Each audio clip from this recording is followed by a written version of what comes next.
छेपे लगेगा तो बिजली का बिल और मकान का पैसा लेके जाना है ना भाई, यही मिल जाएगा पट्टा वार्ड में, और है ना उसी दिन के नाम से वो भी लेके जाना।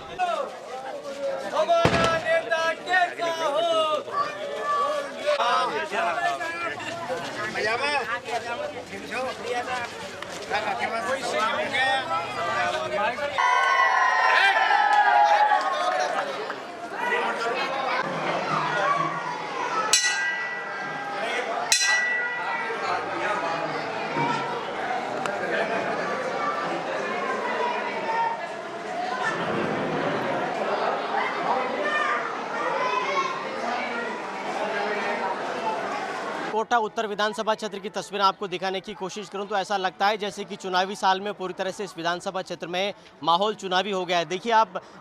जहां जहां आपकी नज़र जा रही है, गलियों में, घरों में, वार्डों में लोग किस तरह से आप देखिए समूह बना करके लगातार प्रतीक्षा कर रहे हैं विदेश मंत्री शांति धारीवाल के आने की। और देखिए आपको तस्वीरें दिखाने की कोशिश करें तो पैदल चलते हुए, पद यात्रा करते हुए, हाथ से हाथ जोड़ो अभियान को गति देते हुए विदेश मंत्री शांति धारीवाल यहाँ एक एक आदमी से मिल रहे हैं, घर घर, गली गली जाकर के दस्तक दे रहे हैं और एक तरह से नब्ज टटोलने की कोशिश करने के साथ ही साथ जो विकास के बहुत सारे काम यहाँ पर चल रहे हैं उनका फीडबैक लेने का भी प्रयास कर रहे हैं, जनता की सुनवाई भी कर रहे हैं और एक तरह से आप देखिए जनता का मंत्री बनने का प्रयास कर रहे हैं, जिस तरह से लगातार उनको सड़कों पर लोगों के बीच देखा जा रहा है। धारीवाल साहब, हाथ से हाथ जोड़ो अभियान एक बार फिर से गति पकड़ रहा है और ऐसा लग रहा है जैसे शांति धारीवाल जनता के मंत्री बन गए हैं। रोजाना 4 से 6 घंटे आप जनता के बीच बिता रहे हैं इन दिनों में। अब ये तो वार्ड जो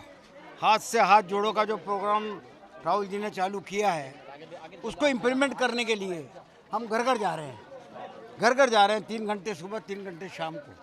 कोशिश यही है कि कोई मकान हम छोड़े नहीं जिससे कि हमारी बातचीत नहीं हो पाए, जिससे हमारा हाथ से हाथ ना मिले। तो इसी से सब जो कोई कमियां रह गई हैं उसको ही मालूम पड़ जाता है और जो काम हमने करवाए हैं उनकी भी जानकारी हो जाती है कि भाई काम किस स्तर का हुआ है, किस तरीके का नहीं हुआ है और क्या काम करवाना है। तो ये सब बातें हैं, तो जिसको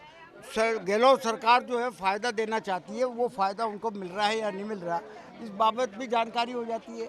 और जिन्होंने अपना जनाधार कार्ड से जो है अपना रजिस्ट्रेशन नहीं करवाया उसके बारे में लोगों को जानकारी देते हैं, तो उसके लिए तो मैं ये सब जगह जाना पड़ेगा। तो जैसे नब्ज टटोलने की कोशिश कर रहे हैं धारीवाल जनता की, मतदाता की नब्ज टटोलने की ज़रूरत नहीं है। मतदाता तो हमारे साथ है, हमें कोई दिक्कत नहीं है। भारतीय जनता पार्टी का तो सुपड़ा साफ है यहाँ पे। आप भी पहली बार इतने सक्रिय नजर आ रहे हैं शांति धारीवाल जी के साथ? मैं तो पब्लिक के बीच में कोई 7-8 साल से हूँ ही सही। कोरोना में भी मैंने बहुत मेहनत करी है, प्रत्येक परिवार का ध्यान रख के जितना मैं कर सकता था उतना मैंने करा। कोरोना का बिल्कुल ध्यान नहीं रखा और उसके बाद भी मैंने सब जगह जो भी कहीं राशन बांटने का काम था तो कहीं दूसरा काम था, कहीं दवाइयाँ पहुँचाने का काम था, कहीं रेमडेसिविर अगर किसी को नहीं मिलता उसके लिए भी मैं मदद करता रहा। और अब देखिए जो हाथ से हाथ जोड़ो प्रोग्राम है, ये ऐसा प्रोग्राम है मेरे ख्याल से हिंदुस्तान में कहीं पर भी इस तरीके का कोई दूसरी पार्टी प्रोग्राम नहीं रख रही है। अब यहाँ पे क्या है, इससे हर परिवार से और हर घर से मिलने का हमें मौका से कनेक्ट हो रहा है और ऐसा लगता है जैसे आपको भी एक तरह से कह दिया गया कि अब चुनावी मैदान में उतर जाइए। चुनाव तो साल तो है ही सही और हाथ से हाथ जोड़ो प्रोग्राम से प्रत्येक मतदाता के पहुंचने का अवसर में प्राप्त हो रहा है और मंत्री महोदय हर घर में जाके उसकी समस्याएं सुनते हैं, उनको मौके पर निराकरण करते हैं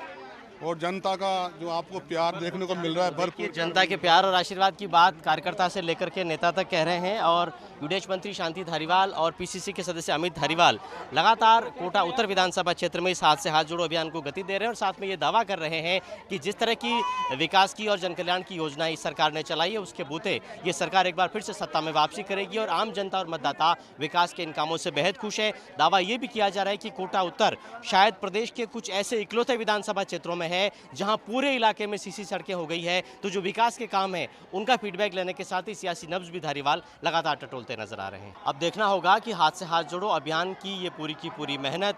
चुनावी परिणामों को किस तरह से तब्दील कर पाती है और किस तरह के नतीजे ला पाती है। कैमरामैन आकाशदीप सिंह के साथ Bhanwar Haricharan, first India news, Kota.